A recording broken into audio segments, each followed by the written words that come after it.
Man, Go Loser Ranger. I know I missed the last episode last week, but this week's episode of Go Loser Ranger was dang good, man. Dang good. And honestly, with the fact that we're stuck in this like time loop situation with this boss monster, it's very much interesting, right? Very much interesting. At the same time, we also got this kaiju monster running wild at a zoo, and the Red Ranger, who probably should be taking care of this situation, is not taking care of the situation. He's at basically a banquet hall, handling just, oh, we'll save people and things. Again, no Ranger known to be found while innocent people are dying, but okay. There we go. But season 2, episode 2 and 3, man. What a good back-to-back episodes that I watched. And this thing probably won't conclude. Honestly, it's giving me vibes. This little mini thing we got going on, this time loop little mini boss monster thing, it's giving me the fact like it may be like maybe we got 2 more episodes, episode 3 and 4, and then we take down this boss monster. But it was interesting. So in episode 2, obviously we know we're basically in the Green Squadron, right? And we know that the Green Squadron, their basic main goal is to go after boss monsters. And we know that Fighter D, he's like, okay, great. I can basically get 2 birds with 1 stone. I'm going to get closer to the Green Keeper. At the same time, I can also take out the boss monsters too, lessen my load. And then we're all, good. Now, him and hold on, let me pull up the girl's name. Good. Hold on, guys. Okay, Usakubo. They're basically doing the mundane tasks. They're kind of cleaning around, and we find out like they're alongside Hisui. They're the only outside of the Green Ranger, the only like green squadron, Ranger squadron, within there. And I'm guessing it's mostly because the Green Squadron members more than likely were probably killed off, or maybe they're being held captive in this time looping school, and they've been indoctrinated into this time looping school to the boss monster, unless the boss monster more than likely killed them, right? So you just have it to where D shock. So they go to this area, right? And they go to the school. Now, interesting fact, we do see Hibiki, the real Hibiki, approach this school. Now, I don't know if we're going to run into him and he was also indoctrinated. And maybe this is when D's secret's going to get out, like, what the hell he's about and everything, which would be an interesting plot twist where they go there. Because it's like, all right, is Hisui going to kill this guy? Is now Usakubo going to feel differently about this guy? And also, too, the one guy, hold on, I'm trying to find him. I forgot the one new guy, who we saw in episode 1. He's actually an informant. Like, he's kind of like a spy, and he gets information, right? So he gives basically Hisui some information about boss monsters and everything, right? So, but again, it's gonna be very interesting to see if we see Hibiki, like show up, and then like, wait, why do you look like who, right? And then maybe this is when the secret's gonna be revealed. Like, all right, you must be a faker, right? So there's that. Also, Hibiki does know that, well, the Blue Ranger is basically down and dead for the count, right? So they go to this school. It's all trashy, destroyed, and everything. And it's just like, all right, what the hell? Why are these people in this school, in a ran down school and everything, looking like it's freaking Windbreaker or something? And this one new dude is like, hey, I'll show you around. And then after he shows them around, right, he basically is like, hey, why don't you come back for the weekends, right? So then you have it to where we cut over to this big muscly dude who has like the snake over his face, which funny enough is kind of like a tribute to the boss monster, because the boss monster is a snake, right? We see the president of the school, and the president of the school is basically wearing a member of the Green Ranger Squadron, and we end up finding out like, okay, he's actually a part of the he's actually like a group member and everything, and because Hisui ends up fighting with him, right?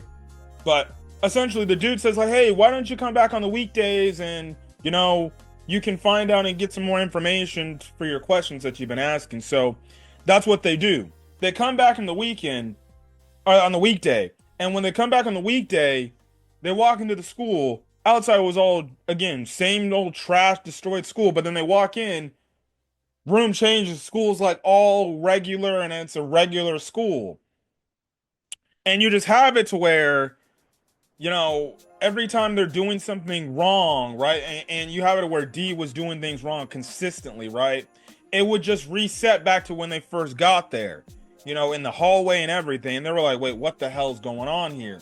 And then the cliffhanger of episode 2 is where you have it to where Usakubo, she ends up becoming kind of indoctrinated, and she's starting to act as if she's always been to the school, right? And that's the thing. We also do find out that there were 13 boss monsters in total, right? But the Rangers took out a good chunk of them, and I think there's like only 6 left or something like that. Either 6 or 7 left, which is crazy to see or hear, right? But you get left off a not cliffhanger where Usakubo was like, hey guys, why are you guys acting like this? We should be going to school.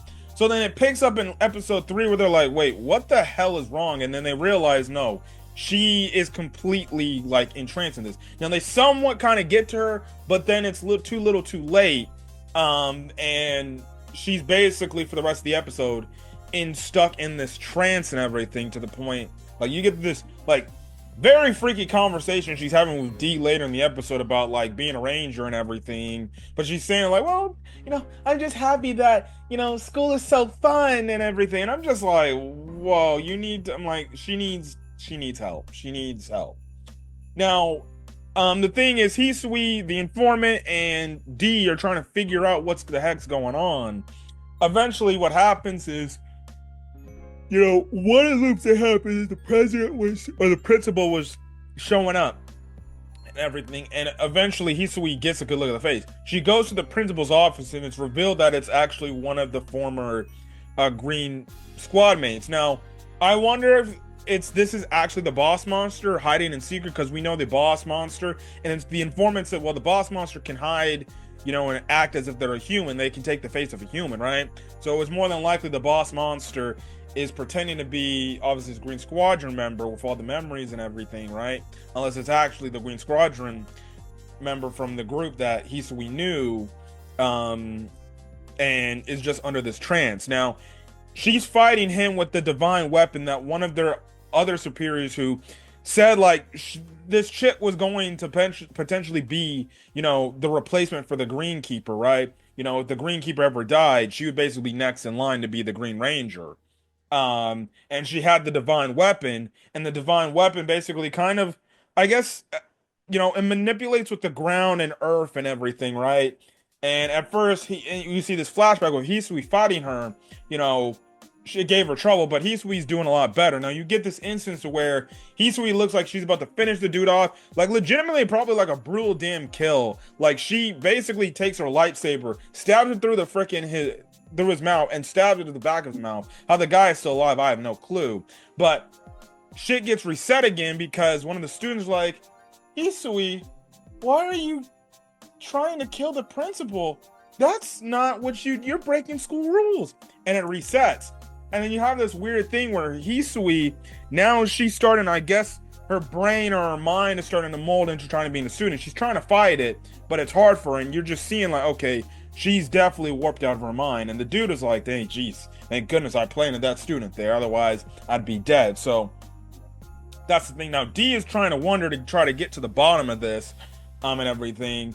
And he ends up actually doing something that probably would go against the school rules, and that's kicking a vending machine and it drops basically a bunch of sodas, right? And basically they're like, wait, we did not get reset.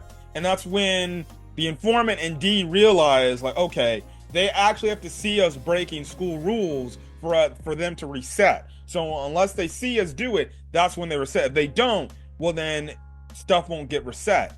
So then we find out that one of the informants in his basically guitar bag has several types of secret devices. He's got this gecko, this robotic gecko, right? That can basically observe and kind of be of a sneak in terms of what's going to happen. So that's going to happen. But in the meantime, you have it to where Hibiki's called into the teacher's office, right? And he's like, well, I guess I got to do it. Now, he does have an interaction with Hisui before doing that. And she's like, all right, just be careful, okay? And she goes to the restroom. And again, her mind is all warping and everything. So she's trying to fight it off. But it's looking like it's hard to do it, right? That's when I mentioned Dee had the conversation with our girl, and she acted so mind warped and everything. And then he has a conversation with the one dude. So the one dude, the gigantic basically dude, is like, I don't know why you have not succumbed to this. I don't know why. Why do you not want to be here? And basically D's like, man, please, I don't want nothing to do with this damn school. This place is a shitty ass place, right? And the dude is like, I figured you would say something like that. I guess I gotta take care of you. I still don't know why you're not under the influence and enjoying stuff, but that's the thing. But eventually throughout this fight, it's kind of, D's kind of on the losing end. He's kind of been retreating because this guy's super strong, right? And this dude's fighting with like the freaking ruler type of thing, and he's fighting with like one of the freaking like sticks in the pointy sticks you would see in class, right? And D's always fighting with his lightsaber. Now, I don't know why, like, the lightsaber is not fucking working against this damn staff that is literally wooden, but okay, this guy's really strong. Eventually, he hits D so hard, he cuts him in half, and then he realizes, like, so that's why you're not under the influence of what's going on here. You're an actual monster. And basically, you just have it where D's kind of just taking his attacks and everything, but he's not really doing much of anything. Again, he's a fighter class, so he's not the strongest monster. But everything. But eventually, you have it in the fight where it looks like D might get a good, get hit pretty hard. But then dude stops and he's like, the master is here. And he bends down, and then you see the boss monster in the snake oil form looking like this. And he's like, I don't know why a fighter is doing this. Basically alluding to the fact, it's like, why is a monster trying to help the humans and everything, right? And then essentially you have it to where like, well, okay, fine. I'm not gonna have you be a problem anymore. And basically Fighter D gets warped out of this school thing and is now out where the schools are destroyed and everything like it used to be, right? So the other characters are trapped in. He's got kicked out. Also in the meantime, they establish in episode 2 there's this kaiju running around and everything, right? And next thing, and it killed some members of the Red Squadron, right? Also, you do have the Red Ranger talk to the one dude, the one antagonist, the one guy. His name is, hold on, I'm pulling it up right now. I'm pulling it up. Shion. He talks to Shion a bit, but it's kind of just sounding like this is what we do here in the Red Squadron, right? He's got this weird looking face too. But you just have it a while. The Red Ranger's being like, I guess given this award or something for being a protector. You have it where at the zoo, the zoo is happening and in the form of like a freaking like class, right? Class field trip. This teacher sees this kid like, what are you looking at? And then basically the kid's like, well, I see this freaking monster thing eating this freaking elephant. And you see this ugly looking monster. There's something that looks like out of Jujutsu Kaisen, for crying out loud. And that's the thing. And while the Red Ranger's like, well, we protect the peace, I protect the people. It looks like this damn kaiju monster basically killed this student and this teacher, right? Sadly, the teacher was hot. It's always the hot ones that die, right? But yeah, that's basically where we get left off on that cliffhanger. And it's like, bro, what the hell? How is this gonna get out of here? And it's funny, these 2 episodes, especially this warping thing, where they're stuck in this location. It reminded me of that one Chainsaw Man episode when you had Denji and the company trapped in this hotel trying to kill this demon, right?